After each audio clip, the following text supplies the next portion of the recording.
1 जुलैला निवडणूक आयोगानं मतदारांची यादी बंद केली। त्यानंतर महाराष्ट्रामध्ये मतदारांच्या यादीमध्ये 96 लाख खोटे मतदार घुसवले आहेत असा खळबळजनक आरोप मनसे प्रमुख राज ठाकरेंनी केलाय। दरम्यान जोपर्यंत महाराष्ट्रातील मतदार याद्या साफ होत नाहीत तोपर्यंत स्थानिक स्वराज्य संस्थांच्या निवडणुका घेऊनच दाखवा असं आव्हानही राज ठाकरे यांनी निवडणूक आयोगाला दिलंय। मुंबईमधल्या नेस्को मैदानावर झालेल्या महाराष्ट्र नवनिर्माण सेनेच्या पदाधिकाऱ्यांच्या मेळाव्यामध्ये राज ठाकरे बोलत होते। अगदी खात्रीलायकरित्या समजलेली गोष्ट तुम्हाला सांगतो की आत्ताच्या या होणाऱ्या निवडणुकांना त्यांनी 1 जुलैला यादी बंद करून टाकली। त्याच्या अगोदर काही काम म्हणजे विधानसभेला तर होतेच भरलेले, त्याच्यानंतर जवळपास 96 लाख खोटे मतदार महाराष्ट्राच्या यादीत भरलेत। मुंबईमध्ये असेच 8-8.5 लाख, 10 लाख, ठाण्यामध्ये असेच 8-8.5 लाख, पुण्यामध्ये भरलेत, नाशिकमध्ये भरले, प्रत्येक शहरांमध्ये प्रत्येक गावागावामध्ये भरलेले आहेत। अशा प्रकारच्या निवडणुका जर होत असतील तर हा संपूर्णपणे या महाराष्ट्रातल्या आणि देशातल्या मतदारांचा अपमान आहे। तुम्ही मत द्या नाही तर नका देऊ। मॅक्स फिक्सिंग झालेलं आहे, मॅक्स सेट आहे। हे कोणत्या प्रकारचं षडयंत्र, ही कोणत्या प्रकारची लोकशाही आहे? आणि नंतर सांगायचं नाही नाही ह्यांचा एकही आमदार निवडून नाही आला, ह्यांचा एकही खासदार निवडून नाही आला। अरे येईल कसा? जर मतदार याद्यांमध्ये तुमची गणितच जर समजा सगळी सेट करून ठेवणार असाल, तुम्ही मतदान करा नाही तर नका करू।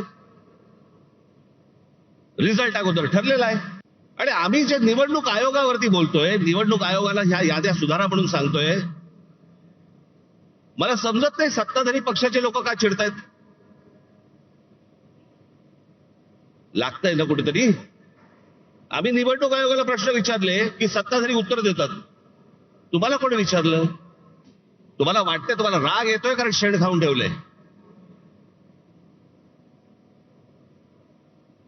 सगळ्यांना माहितीये, महाराष्ट्रातल्या अगदी गल्ली गल्लीमध्ये सगळ्यांना माहितीये की ही सत्ता कशी आली ती।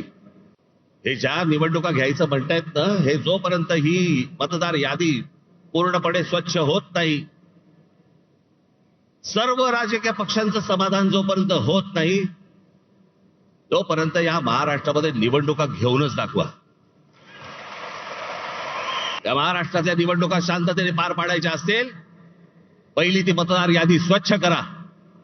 कोण सत्तेवरती येईल आणि कोण पराभूत होईल याच्याशी मला कर्तव्य नाही, पण जे मतदान होईल ते खरं होईल या दृष्टिकोनात निवडणुका झाल्या पाहिजेत। केंद्रातही आम्हीच पाहिजे, राज्यातही आम्हीच पाहिजे, महानगरपालिकेतही आम्हीच पाहिजे, जिल्हा परिषदमध्ये आम्हीच पाहिजे। हा संपूर्ण महाराष्ट्र, ही महाराष्ट्रामधली सगळी शहरं ही अदानी अंबानीला आंदण म्हणून द्यायची आहेत। ठाणे जिल्हा हातामध्ये आल्याशिवाय मुंबईला हात घालता येणार नाही, म्हणून तिकडनं अख्खी सगळी सुरुवात चालू आहे। ती पालघर पासून सगळी सुरू आहे। मनसेच्या नेस्को सेंटरमधील मेळाव्यातून राज ठाकरेंनी एबीपी माझाचे व्हिडिओ दाखवत निशाणा साधलाय। आपण पाहूयात। निवडणूक आयोगामध्ये घोळ आहे, निवडणूक आयोगाच्या यादीमध्ये घोळ आहे, हे बोलणारे कोण आहेत? आता आम्ही तर आहोत।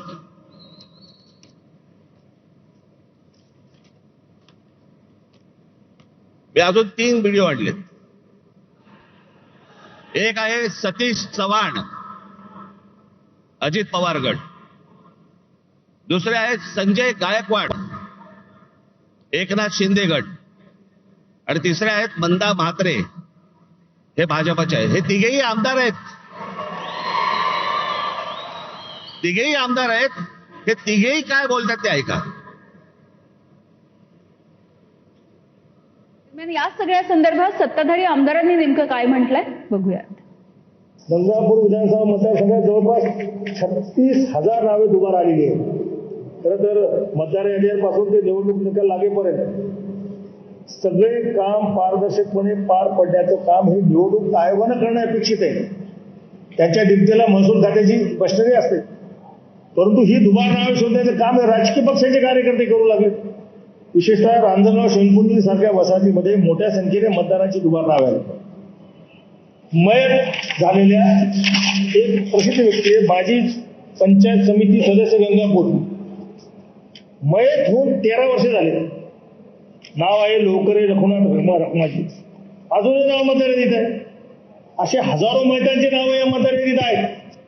बघा, मी बुलढाण्यामध्ये जवळपास कलेक्टर साहेबांना 4000 डबलची नावं ही बोगस असल्याचं आम्ही कळवलेलं आहे, लेखी कळवलेलं आहे. काल महाराष्ट्र राज्याचे निवडणूक आयोग दिनेश वाघवले साहेबांना मी फोन केला की अशा प्रकारचे बोगस नावं आहे आणि काही 30-30 वर्षापासूनचे लोक इथे राहून गेलेत, अधिकारी राहून गेलेत, त्यांचे देखील नावं तसेच आहेत आणि मृत्यू झालेले देखील.